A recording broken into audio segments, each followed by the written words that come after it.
denizens of the night. Welcome to another episode of the macabre, the terrifying. Tonight, we'll discover what happens to our dear friends from part 1 of Witch House by A.G. Hilton. Here is a quick recap. Conrad and Peter are two brothers who are running a crime ring out of a sleazy motel. Peter met a new client and acquired a sample of some new product. He likely took most of it and planted a baggie of it on Morgan, one of the working girls. Conrad found it and decided to take Morgan and his muscle-Wes to see the seller, the mysterious Ma Hoyt. The three arrive at her spooky manse, which is surrounded by dead-eyed lackeys hanging around, one of whom seems particularly interested in Wes. She invites them in and serves them a strange aromatic tea, which leaves them calmer but also strangely dazed.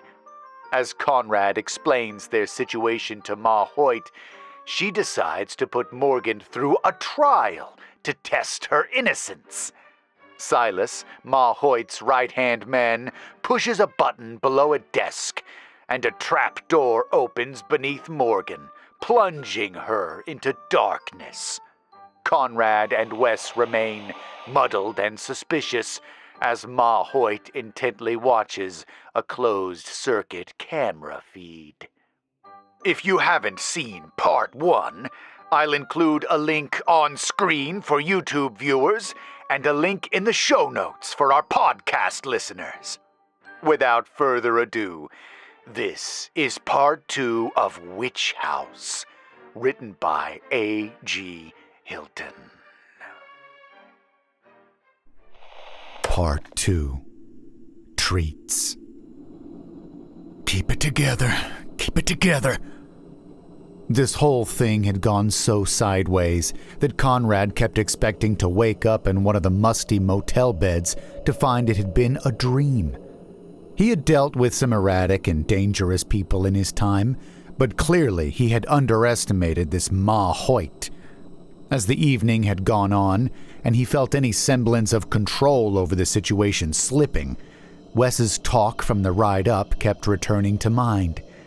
He'd been convinced the talk was no more than a misdirection, and even upon arriving he had told himself that the oddities of the proceedings and the people were no more than an extension of the lies. The hooded men, the strange eyes, all of it was just an attempt at intimidation. That was, until they had entered the house itself. Between strange sounds in the walls and the flickering firelight, a part of him began, just in a small way, to buy into the idea that maybe something beyond psychological games was at play. Meeting Ma Hoyt had threatened to demolish the last bits of his denial entirely, because Conrad knew how to handle women. He'd made a living of it of late, after all. But this Ma Hoyt was something else entirely. She simply didn't seem like anyone in the game he'd ever encountered.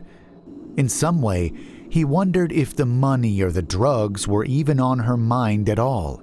She seemed wholly involved only with the plight of Morgan, and that was something he did not know what to make of. Beyond this, she spoke with a manner and with an authority that belied her youthful appearance. And sometimes, too, he thought her lingering shadow outmatched that little sensuous form of hers. All of this on top of the lurking masked freak who looked like he might have a serious chance of snapping a man in two if he put a mind to it. So it was that when Ma Hoyt had insisted upon everyone sharing the tea, he'd made a show of it. Now he didn't know what to think, but he clung to one idea. Something was in that fucking tea. No telling what. But that telltale tingling in his fingers and lips had come out of nowhere, and he felt a creeping detachment from his surroundings, starting in the base of his skull. It wasn't wholly unpleasant. In another context, maybe he'd close his eyes and let himself drift. Now, he worried that if he blinked too long, his eyes might not open again. He had spat out the small sip and nonchalantly put the mug to the side once Ma Hoyt's attention was elsewhere, but it seemed the damage might be done. In some way, he was almost relieved. If they were all tripping, maybe that explained the oddness of the evening. But then Morgan had vanished, and he was back to wrestling with what was going on. 1 minute the girl had been in the middle of the room. Then that skulking Silas had done something behind the desk, and the floor had dropped away beneath her. Morgan had barely had time to scream before the trapdoor snapped shut as if it had never been open. "Neat trick, isn't it?" Ma Hoyt said. "One of the little features installed by Mr. Walker. As I understand it, this was one of the games he'd play with his guest. But we have our own spin on it. Well, come on. We'll head on down to the viewing room." "Viewing room? What the hell are you on about? You took the girl, and I told you we'd get you your money. Now me and Wes are leaving." "You'll do no such thing. Our business is not yet concluded." "The hell it isn't. Come on, Wes." He turned, but made it not a step before nearly colliding with the barrel chest of the masked Goliath. The man had made no sound on approach despite his bulk, and now he glowered down with that faceless gaze, the mask puffing in and out with heavy breath. Conrad reached for his faithful revolver. "Go on," said Ma Hoyt. "Give it your best shot. But I wouldn't if I were you. You think we'd let you walk around here if that little pea shooter were a concern to us? So go on, give it a try. I think he wants you to." He almost tried it. Almost made good on that gunslinger image he'd chosen the weapon for. But the masked man was too close. Those massive paws might be around his throat, or the large thumbs in his eye sockets, before he got off a shot. He looked to Wes, but the man now stared at the floor, his gaze distant. "Everything's cool," Conrad said to himself as much as to anyone. "Ain't that wonderful? Come along now." "Wes, you've come. Wes, here. I'm here." Wes stared at the floor. He had to be losing his mind. That, or maybe the tea had been poisoned. Conrad argued with the woman, witch, but Wes didn't hear any of it. He heard only the small whisper that came to him from somewhere and yet nowhere at all. "Come, Wes." "Come along now," Ma Hoyt said. The masked behemoth ushered Conrad along, but paid Wes no mind. In fact, no one seemed to acknowledge him at all. The group left the room, and still he stood there. After a moment, it occurred to him that he had the truck keys. If he could make it out of this damned maze, he could be gone in a flash. The thought cut through the haze of his mind, and he began trying to retrace his steps. Almost immediately, he became lost in the maze of hallways. The place just made no sense. He took one hall, retreated the way he came, and tried another. From somewhere in the distance, he thought he heard Ma Hoyt going on about something, but he couldn't discern the direction of the voice. If it weren't for those few echoes, he could have sworn he was now alone in the maze-like structure. "Here, Wes. This way." He startled and spun. The voice had come from right over his shoulder, but no one was there. A dampness began in his armpits, and his mouth dried up. His tongue felt like cotton over the sandpaper of his gums. If only this were a normal deal gone south. A gun to his head, a knife at his throat. These things were dangerous, but they were tangible. Not like this voice. The voice which was youthful. A voice he recognized but knew could not be real. Again and again, He thought of the lunging figure on the porch and that glimpse, just a flash, of the face within the shadows of the hood. "Please, Wes, this way. I'll show you the way." It was then that he thought he saw someone at the far end of the hall beckoning him onwards. "Go on, have a seat." "I'll stand." "Suit yourself." Ma Hoyt sank into a chair, before which there sat a desk equipped with a microphone. Conrad took a minute to take in the room into which she'd led him. The place was dominated on one side by an assortment of screens displaying fuzzy images of rooms and halls, probably some closed-circuit monitoring system. "This here is one of the little additions we put in ourselves," said Ma Hoyt. "Old Walker wouldn't have had such luxuries back when the place was first built, but then he was a much more active participant in his games. I prefer spectator sports myself." Conrad looked back toward the room's entrance. The large man stood there, serving as much a barrier as any door. It struck him then that Wes was nowhere to be seen. He'd assumed the man would have come along or else been made to come along as he had. The gun felt heavy at his side, but for the moment might as well be useless metal. Still, he readied himself. Sooner or later his moment would come, and he would have to take it. Presently, Silas sidled around the bigger man and into the room. He leaned close to Ma Hoyt and whispered something. She gave a nod, and Silas once more retreated, that ugly grin all across his face. "Well, what now?" Conrad said, trying to keep his voice even. After all, everything was cool. "Now the games begin, and we see who leaves here tonight."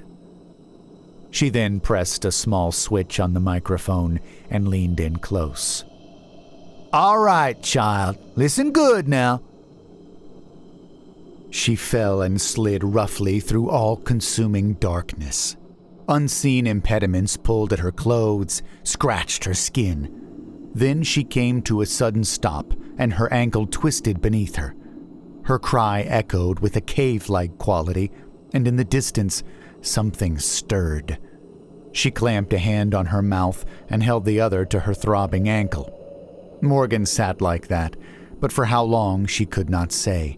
All was naught but darkness. After a time, the soft buzz of electricity came to her, and weak incandescent bulbs flickered on in the distance.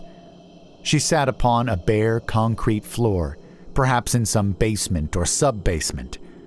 The meager light of the bulbs revealed the room to be large, but what little light they offered only deepened the shadows between. It seemed there were corridors opening on all sides, but she couldn't be sure.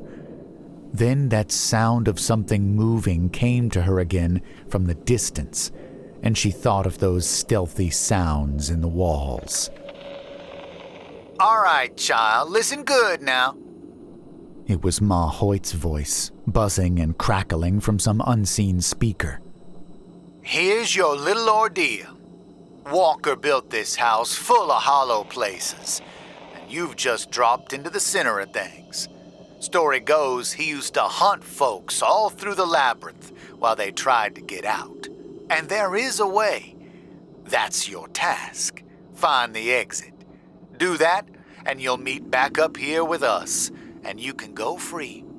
Just take care. See, my boys are good boys, but sometimes the change just doesn't take with the stubborn ones. Can't have them running amok, so I keep them around. And the lost ones get mighty lonesome and mighty hungry." Then silence. Morgan waited for a moment, tested her ankle, gritted teeth against the throbbing, and made it to her feet. Not broken, but shit did it hurt. Oh, God, what the hell would she do now? There was no way she'd find the way out, especially if something was down here with her. but she pushed the thought away and instead clung to the pain from her ankle. It sharpened her mind, pushed back that encroaching haze of the tea. She wasn't dead yet, and she'd been offered a way out. That had to count for something, so she had to try. She swore to herself then that if she did make it through this, she was done being everyone's plaything. Some part of Wes knew that he was hopelessly lost. It was this same practical part of himself, once the whole and now crammed into the backwaters of his mind, that told him in the very least he ought to stop following the beckoning voice. But this part of himself had been slowly overtaken by a warmth that filled him from within.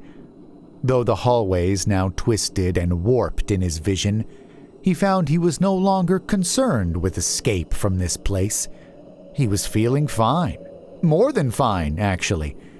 It felt right to go this way. Turning one more corner at the behest of a voice he could no longer deny that he recognized, he found a strange sight. The room shined with a sterile fluorescence like that of a hospital.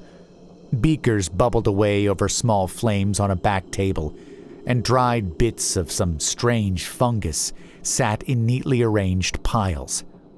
Silas sat at the room's center, leaned over a man strapped to an examination chair. Above the man hung an IV bag, feeding him a steady drop of some amber liquid.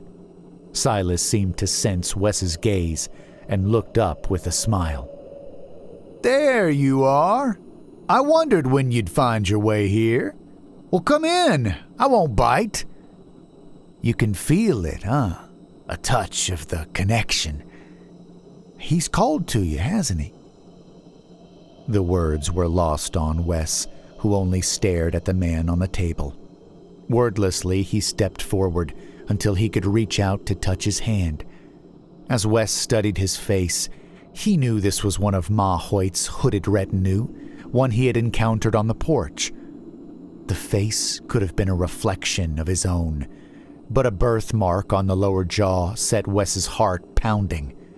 He reached out to touch that mark with reverence. "Marty?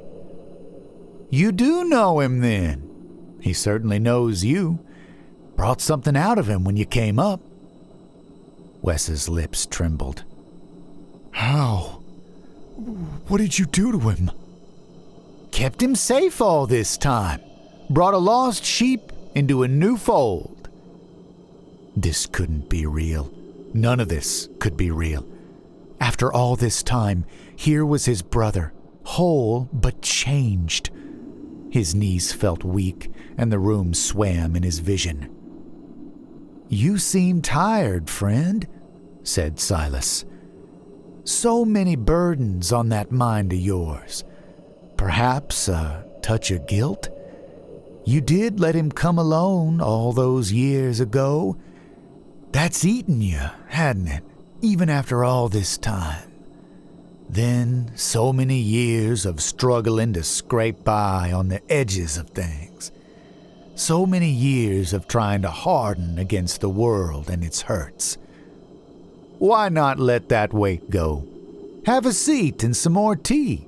I can show you the way of things in no time. I can make you whole again." "Please, brother," came that small voice. "I've missed you." And so he sat. His weak knees offered no other choice. And then he drank, and he listened. And as his mind drifted further into a haze, one struggling vestige of uncertainty tried to break the surface. Maybe he was mistaken. Maybe he didn't know this voice at all. Or maybe Marty's voice had always been that husky and sweet. Between the spots of dim light, Morgan felt her way through the blackest patches of midnight she'd ever crossed. In some places where no meager bulbs burned, she could only feel her way along walls, alternating between cold stone and rough wood. Once or twice, she had recoiled, her hands grasping something slick and bulging. It seemed a strange fungus grew in the damp places, clinging to the walls like some obscene knotted flesh. Rodents, or what she hoped were rodents, scuttled unseen over her feet, and on the occasion that she had stepped on one, it had bitten her, adding a sharp pain to the dull ache of her ankle. But she dared not cry out. The sound came to her again of something moving. Until now, she had charted her course based on one simple principle: always away from those sounds. But this time, it came from straight ahead, and it was close. The sound of movement was joined by that of heavy breath, and though she couldn't see it, she felt something approach. Morgan shrank against the wall, making herself as flat as she could amid the spongy growth there. No sooner than she'd done this, a soft push of air told her that the thing was nearly on top of her. A light slapping like bare feet on the stone floor came on slowly. 1 step, 2, until pausing before her. Then came huffing, a deep push of breath, upon which came an odor that spoke of decay in deep places. Cold flesh touched her, and she screamed, striking it away. Morgan pounded down the corridor. Above her, the swinging bulbs alternated her flight between light and dark. From behind came an enraged bellow. This one then answered by another, and another, each one echoing to her from deeper amid the labyrinth. She heard it again, the slapping of bare feet on ground, growing rapidly and louder in her ears. On an impulse, she threw herself to the side and into an adjoining corridor. A rush of air filled the doorway as the unseen pursuer blundered past. Morgan pushed deeper into the darkness and soon crashed into a room illuminated by a single swinging bulb.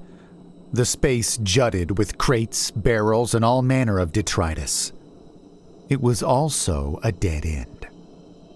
The sound of pursuit renewed as the thing doubled back after her. In moments, it would fly from that darkness, and then those cold hands would be on her again. Unable to run, she flung herself within an open barrel and braced her body within it. Eyes clenched, she heard the thing crash into the room. Wood splintered as it howled and thrashed about. Her own hiding place was lifted and thrown against the wall, leaving her to stifle a scream and cling within the barrel. After an endless bout of snarling and crashing, the thing began to quiet. Howls subsided to deep huffing breath, the mad thrashing replaced by a slow creeping through the broken crates. It sniffed like some great dog after a misplaced bone, and she had no doubt that this thing would soon smell her out. But then a noise interrupted the stillness, distant and muffled. Nevertheless, it echoed and bounced its way through the hollow places. It was a scream. With a renewed bellowing, the thing blundered out of the room in the direction of the sound.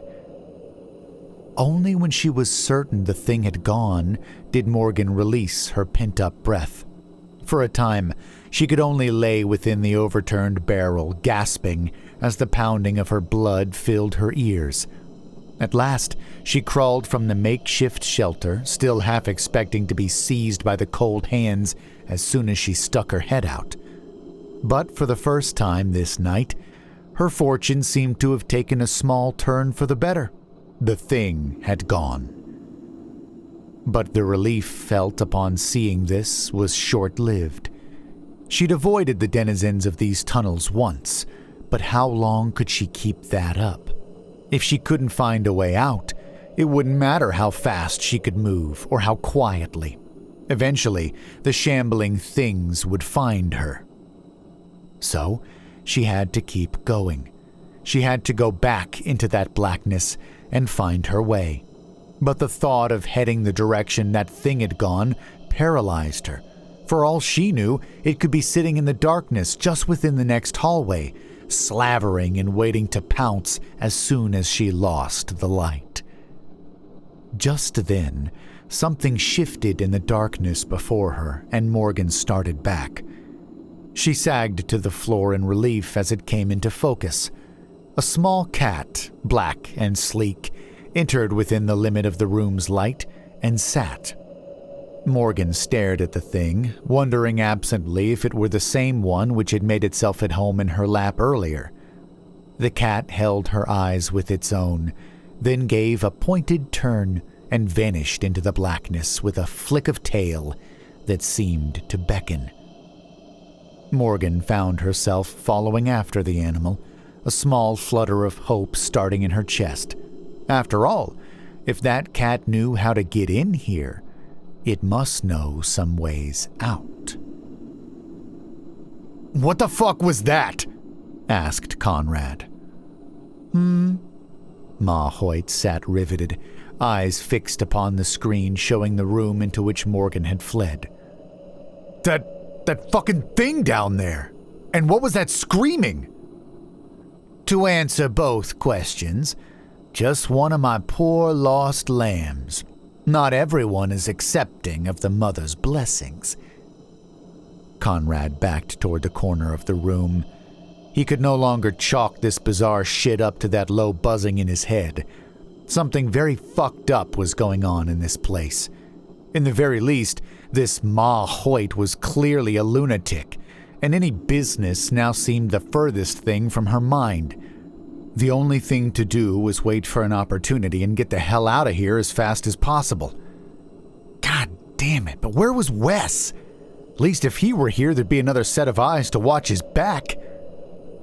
"You know," he said, edging further toward the corner, "my man must have gotten turned around in this place. It's just, he still hasn't joined us." "Don't you worry yourself. Wes and Silas await us in the next room. After all, this business is ours, is it not? A pact between me, you, and that brother of yours? Speaking of which, it truly is a shame he isn't here with us. Silas sought him out in particular. Told me he was so enthusiastic about the partnership. But things are funny like that. One little coincidence spilling into another. For instance, I suppose we can't choose when we fall a little ill. You did say he was under the weather, didn't you?" "Sure. I couldn't hardly stand." "Shame. Perhaps we could pay him a visit after this business is concluded. I can't remember the last time I went down the mountain, but I've been known to make a little something for what ails you. I've put in a sick visit or two in my time. What better way to christen this new partnership?" Ma turned back to the screen upon which Morgan once more plunged into one of the dark tunnels below. "Assuming this little one doesn't come out through that door over there, that is." "Why the hell should that matter? I said she's yours, didn't I? Throw her back in, lock the door. Do whatever you want if she gets out." Ma Hoyt merely chuckled, eyes never leaving the screen. "I'm starting to wonder if you understand the point of this exercise. Or do I need to speak more slowly? We put her threads of fate in the mother's hands.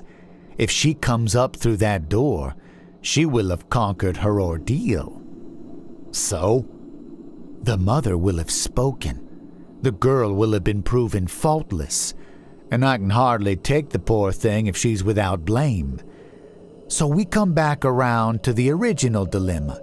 How am I to be made whole in this exchange?" Conrad said nothing in reply. By now, he had arranged himself such that the side upon which he wore his weapon was cast in shadow, and as the woman prattled on, he had stealthily slid it from the holster. Let that hulking freak come at him now that he was ready. He'd have to play it right, but he was getting out of here. Morgan did everything in her power to embody the lithe movements of her guide. The cat trotted from room to room and corridor to corridor, as if traversing this subterranean layer were no different to it than strolling to its favorite afternoon shaft of light. Occasionally, the animal's fur would stand on end, and it would dodge down a side path with Morgan in hot pursuit, only for one of the shambling things to pass through the place where they had been only moments before. It seemed crazy, but for the first time, Morgan thought she might have a shot at pulling through this. Oh, but she would love to see the look on Conrad's face. Not that it mattered. Say she did make it out. She was still trapped in this house until Ma Hoyt deemed otherwise. Let them do what they wanted to her if she made it that far. The look on Conrad's face would be payment enough. At last, she rounded a corner, and the sparks of hope blazed a little brighter. The room was yet another cloaked in darkness, which robbed it of any semblance of scale. All she could see was a lone wooden staircase illuminated by a crimson bulb at its top, and also at its top, a wooden door. Morgan started forward and mounted the steps. To her back, the cat hissed. The sound froze her in place as she gave a glance back. The cat crouched at the bottom step, fur bristled along its back, tail flicking. It bored into her with its eyes. But no, it wasn't staring at her at all. Following its gaze, she saw that the animal actually stared at her ankles, or rather past them, and into the darkness beneath the stairs. Pale hands erupted from between the steps to seize at her legs. Morgan screamed as fingers dug into her tender ankle, and she slipped backwards. Overbalanced, she crashed down, rolling painfully down to the stone floor. Her head bounced off the bottom step, sending her ears ringing as she came to a stop. The throbbing in her head begged her to close her eyes just for a moment, but she fought the encroaching blackness. Her hands were traitorous. Jerkily, they grasped out as she fought to regain her feet. And as they grasped, they clattered against bits of dried wood scattered about. She was surrounded by the stuff, she realized. Strange wood that was bleached white. Only, as her vision began to focus, it struck her that the suspicious piece of wood in her hand looked like a femur. A guttural bellow brought her back to the present, and she turned to see a shape slink from beneath the steps. As it came, the light glinted on pallid flesh. Muscles bulged about its body, which twisted off to the left, the arm on that side swollen unnaturally large compared to its twin. It was a being caught in some hopeless liminality, a thing wrought of clay, but forgotten by the potter. Yet for all this, the most horrible aspect was its face. Clearly once that of man, it now leered at her with skin drawn taut over a misshapen skull, and its eyes carried that same fish-like emptiness with which the gate guard had studied them before this nightmare could begin in earnest. Worm-pale tongue lapping at its lips, the thing leapt at her. Its speed belied its warped physique, and Morgan barely managed to dodge away. She sidestepped and clumsily hurled the bone she'd picked up, causing it to bounce off the thing's head. Then she was around it, sprinting all out, eyes only for the door at the top of the stairs. She took the steps two at a time, knew she was home free, then crashed down hard on her chin as her foot went from under her. The thing had her again, dragging her back by her wounded ankle. She loosed a scream as the cold hand tugged and twisted. Amid the pain, she lost hold of the steps and was yanked back down to the cold floor. Her other foot kicked out and connected with something hard, as the thing released her with a grunt. Morgan rolled in time to see it springing on her, all crushing bulk and dead-eyed determination. She screamed again and struck blindly at it, reaching about herself for anything that might be a weapon and thrashing like mad to be free of its embrace. But even as it pressed down on her, she felt it jerk suddenly and release a high-pitched wail. It scrabbled above her, its movements suddenly becoming frantic. Then they became slow, and the twisted limbs jerked with spasms. A wet warmth spread over her, and Morgan pushed at the thing's mass with all her might until she crawled from beneath it. Only then could she stand to open her eyes and stare in disbelief at the shape on the floor, the pool of blood, and the jagged bit of bone which she didn't even realize she'd taken up. Suddenly numb all over, she let the bone shard fall from limp fingers. The door. She had to make it to the door. In the distance, she heard the thing's fellows. They loosed their own bellows from deeper within the maze, each one drawn to this place by the death cries of their brother. Holding this in mind, she mounted the steps once more. The pain in her ankles surged. Above her, the door seemed to twist and shimmer in her dimming vision. Still, she gritted her teeth and climbed. Conrad readied himself. He had no eyes for whatever had befallen the bitch on those fuzzy monitors, but he realized Ma Hoyt was completely enraptured. Even the lurking brute seemed to have taken an interest in whatever events were unfolding through the camera feed. It had stepped into the room and left the door uncopied. Eyes darting between the strange woman and the masked beast, Conrad eased his way toward his means of escape. All the while, he kept the hand holding his gun concealed between his body and the wall. That's it. Just a few steps more. The door at the end of the room burst open. Conrad couldn't believe it. It was the bitch Morgan. She limped into the firelight, heavy door thudding closed behind her. Blood soaked her from head to toe and dripped from her fingertips onto the carpet. She looked about the room with wild eyes, then staggered and slipped upon legs which no longer had strength. But the masked man darted forward and caught her before she could drop to the ground. "Bless you, child," said Ma Hoyt.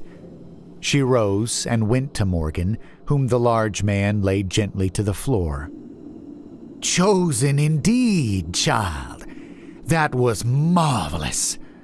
Don't you worry, we'll get you fixed up." "Enough with the fucking games!" All eyes turned toward Conrad. He had backed himself to the door and now stood there with the gun trained on Ma Hoyt, hammer pulled back. "I'm done playing along with you psychos. I don't care if she made it through your little freak show. I'm leaving. Let Wes out of whatever fucking hole you threw him in, and you're gonna show us the way out. Slow and easy. You can't make that happen, or you try to have one of your little freaks pull anything. I'll put a bullet in that pretty little head." The masked man loosed an indignant huff of breath and rolled his shoulders, but Ma Hoyt stilled him with a raised hand.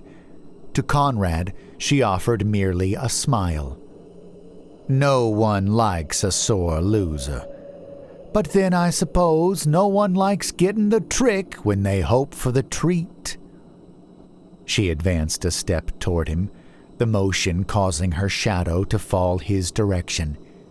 At this angle, he could almost imagine a second shape, just beyond that of Ma Hoyt, a large shape and crooked enough to cast a shadow of the kind she projected on the floor. Oh, sweet fuck! What had she done to his head? He took a step back, tightened his grip on the pistol ever so slightly.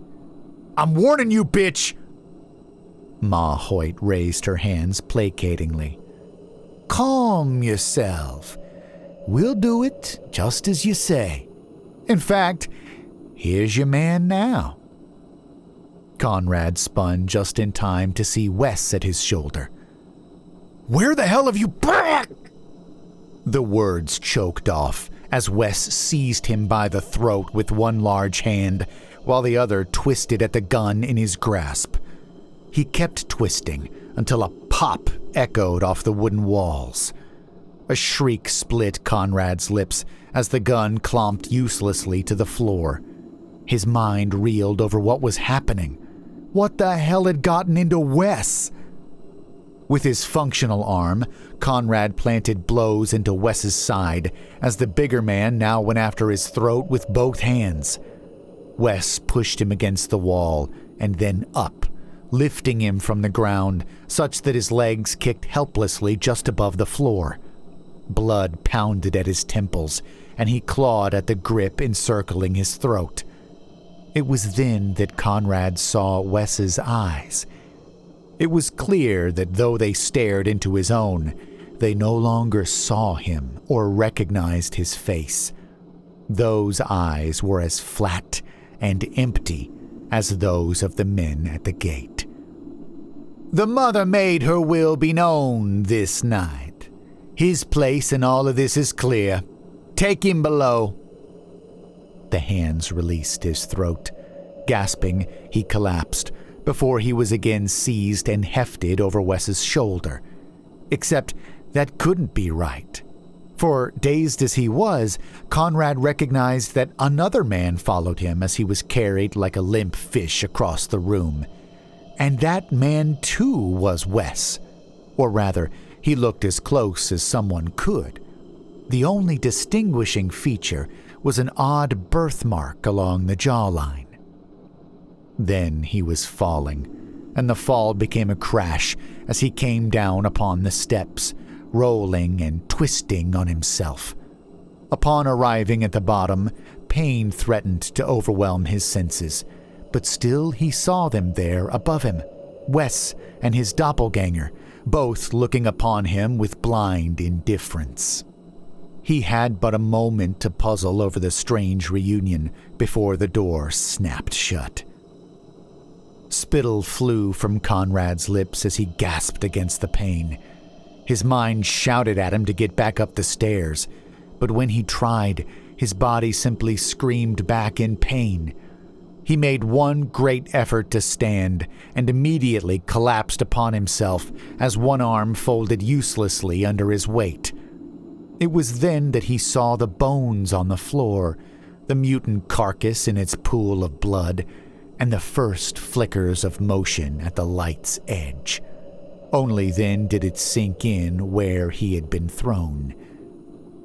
Unable to rise, still he crawled on, focused solely on the only source of light at the top of the steps, until the light suddenly winked out.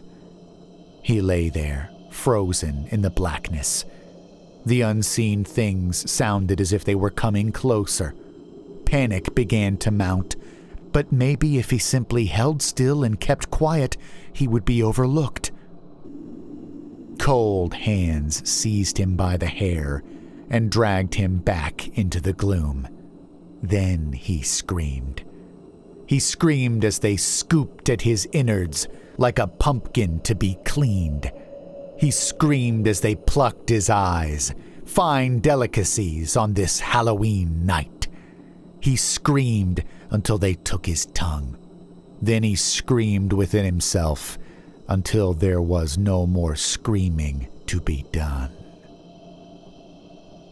"Rest now, little one, rest." Where was she? Where was this black ether through which she now swam? "Help me. I've got out. Have to get out." A shadow leaned over her. "Quiet. Only drink more of it. Good." Again she drifted, yet she was not alone in this nighttime sea. No, something came. Something called. The call came like a dark wind, up from the low places where old life rots and new life blooms. a place where slick things feasted like hogs upon an endless quag, where all is consumed and made one. Who is that? Oh, dear God, someone help! Speak to her, child. She calls to you. One of the flock has fallen. Now the mother calls to a new vessel who is able to wield her power. She felt it. Something titanic, beyond any reckoning of size, rushing up to meet her. Before it, she shrank, feeling nothing but insignificance in the face of its existence. Please don't let it see her. I can't. Oh God, if I do, then she'll... Let her feel you, child. Be her instrument. A crimson eye, large enough to blot out everything else, illuminated the darkness of the ether. I'm afraid. Of course, child. Give it all to her. Fear the mother, and only her. Do this, and you will be made new. Then you shall fear no one again. Peter stared at himself in the bathroom mirror. He pinched his cheeks, tapped his fingers on his yellowed teeth. Everything felt real enough. Holy shit, but he'd almost forgotten who he was for a bit there. Feeling like he floated as much as walked, Peter shambled back and collapsed on the old couch. His hand reached beneath the cushion on the end, fished out a small baggie there. To his dismay, he saw it was empty. This was going to be a nightmare of a come-down. He just knew it. Nothing compared to the stuff. He felt like he had spent the evening outside himself, drifting in a place like a sea of silence between all, while that sweet voice which always came to him under the stuff's influence whispered in his ear. And he'd had the weirdest... dream? Vision, maybe? Of a house looming on a hill with flickering firelight illuminating the windows. Already its details frayed and became difficult to recall, and he longed to jump back into it. He almost regretted putting the last bit of the stuff in Morgan's purse. Almost. But now Conrad would be along soon, and he'd have more. Good old Conrad always came through. Still, he was getting antsy.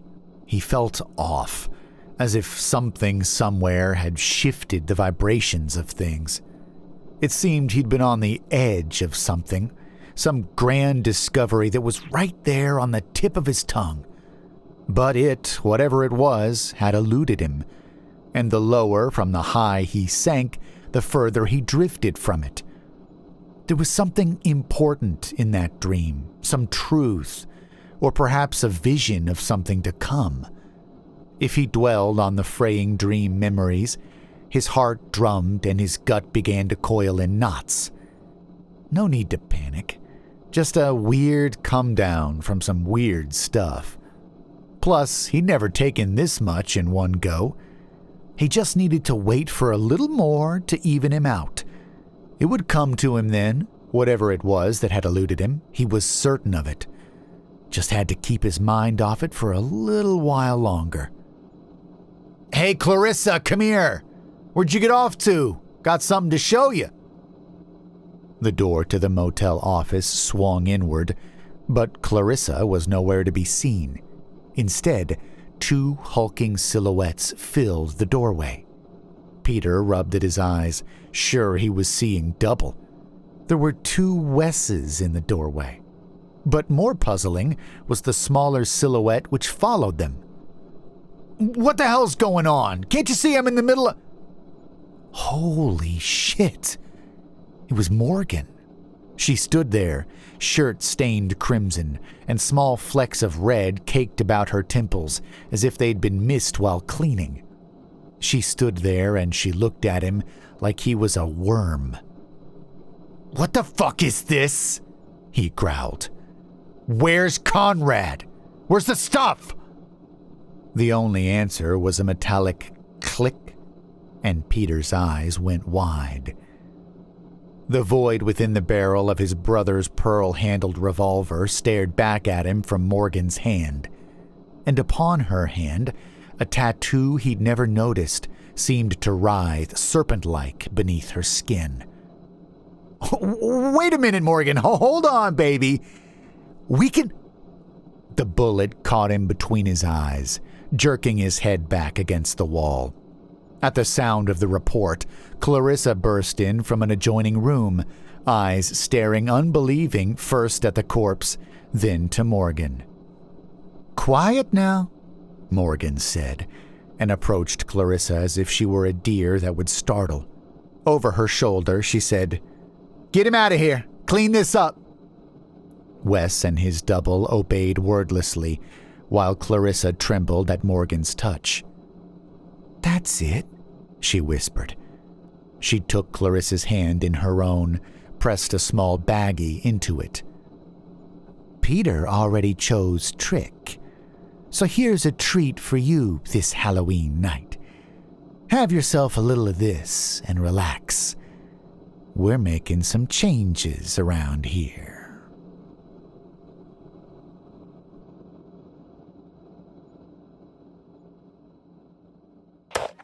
Oh dear! It seems that evil's sphere of influence is steadily growing. I think at this point we need a name for the faction of supernatural entities working together, perhaps in service to some greater being. Now we have Ma Hoyt and her crew working with Joseph Gorecki, the mob boss in the Northeast. I'm not sure if the farmer was in on it too, but he was certainly up to no good. One thing I know for sure is that as long as A.G. Hilton continues to spin these yarns, more hungry horrors are sure to appear. If you enjoyed this story, please let me know in the comments. I always enjoy reading them. Say, since it's Halloween, how about picking up A.G. Hilton's book of horror short stories? It's called Nightside Tales, and it takes place in the town of Brighton, which we visited before on this very channel. If you like the way our stories here weave together and loosely connect, then you're sure to enjoy Nightside Tales. The audiobook was performed by yours truly, so it's just like one of our videos, just without all this bothersome blabbering at the beginning and end. Whatever you do, make sure to leave your porch light on for the ghoulies and goblins this Halloween night. And don't fall asleep. Happy Halloween!